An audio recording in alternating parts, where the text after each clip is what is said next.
Welcome back, everyone. The Magi met Bismarck High in tonight's Class A State Wrestling Dual Championship.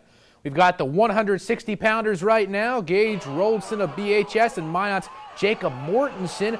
Roldson in control, and he gets the takedown in the extra period for the win. Big moment on the state mat at the Fargo Dome. 10 pounds up, the Demons' Parker Wall and Minot's Jacob Carmichael. Wall earns 3 points at the end of round one, keeping Bismarck High in the driver's seat for the conference championship on day 2. Bismarck High is a dozen better than Minot. State wraps up on Saturday. It was Magicians Demons Part 2 in the WDA semifinals. Both teams enjoyed decisive shutout wins in the opening round. Physical tone right away in a scoreless game.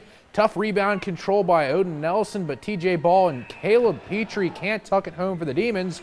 Next up, it's the Magicians heading the other way. Chase Haberman snaps one that Quinn Ackerman corrals in the cage. Some pushing and shoving going on behind the sophomore netminder. Another big save for Ackerman. Loose puck by the blue paint, but he's able to freeze it behind the left post and keep it from Brett Davis. The Demons go on to top the Magicians 4-1. Jamestown trying to slow down Bismarck Century in the early semifinal after the Patriots netted 15 yesterday. Isaiah Thomas scores on the rebound from the point shot. Power play goal, and the Pats are on the board in the first. Century now shorthanded after a checking from behind Major, but Kirkland Irie still slides the pass to Thomas for his second goal of the opening frame. Gotta like the Patriots' special teams so far. Matthew Schneider saves the day for the Blue Jays in goal after a turnover behind the net. He stones Thomas's hat trick bid 2-0 after one as the Patriots chalk up 6 more on their way to the WDA championship. In loser-outs, Botno Rugby moves on to a state qualifier along with Dickinson. Now to the juniors. Taros and Bismarck whiteout night at the VFW tonight, and the Bobcats get on the board first. Adam Stacko passing to an open Andrew Bella, who can't stuff it in, but there's Simon Moberg scoring on the rebound. Less than a minute later, power play for the Taros. Little controversy going off the skate for Miroslav Muka, but you can count it.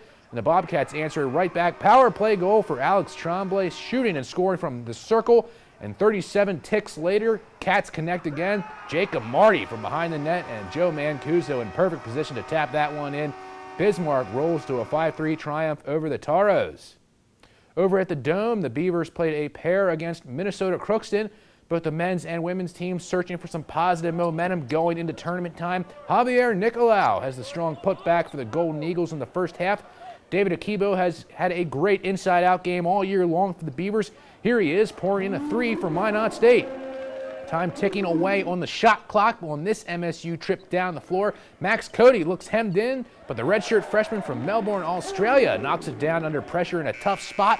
Look out now for Ben Jewell. He drives and stops just outside the lane for 2.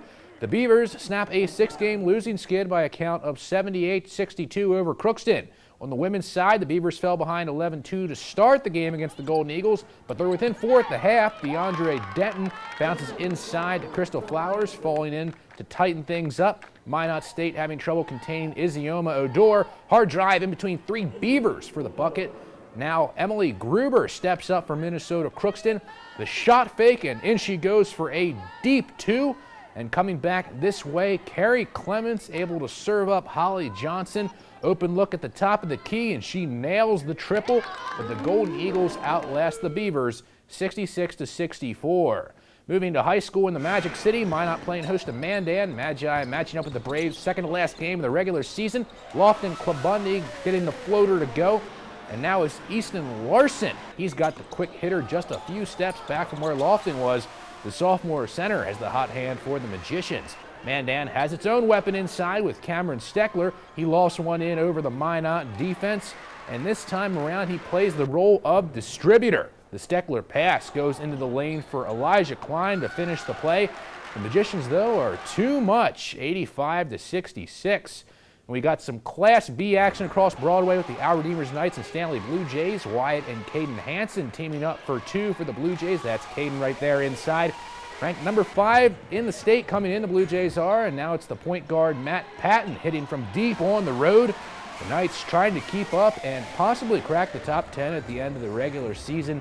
Noah Abel feeds Grayson Olthoff, and he just does the rest for ORCS. Grayson's got the post moves to get right by Rhett Hansen.